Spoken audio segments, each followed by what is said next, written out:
दिव्य असं हिंद केसरी मानाचं मैदान अवघ्या काही तासावरती येऊन टेपलं आहे. म्हणजे उद्या सकाळी बेळगाव हिंद केसरी मैदान संपन्न होत आहे आणि आज लाईव्ह लॉट काढायचे चालू आहेत. पहिली वेळेस आदतचे लाईव्ह लॉट काढायचे चालू आहेत आणि आदतचे लॉट निघत असताना अनेक नंदीचे नाव घेऊन लॉट काढायचे चालू आहेत.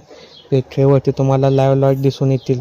पेठे चॅनलवरती लाईव्ह लॉट काढायचे चालू आहेत आणि ह्यात लॉट काढताना ज्या नंदीचे अनेक जण वाट बघत असतात कधी कोणासोबत आदतला पळणार आहे तो म्हणजे देव बकासूर.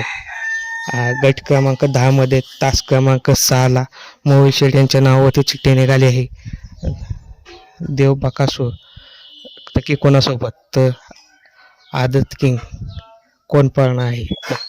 चिठ्ठी निघाली आहे गट क्रमांक 10मध्ये तास क्रमांक 6ला मोहित शेठ बकासूर आणि पट्यावाडीचा आदत किंग रायफल यांच्या नावावरती चिठ्ठी निघाली आहे. गट क्रमांक 10मध्ये 22 तारखेला आपल्याला बकासूर पळताना दिसू शकतो.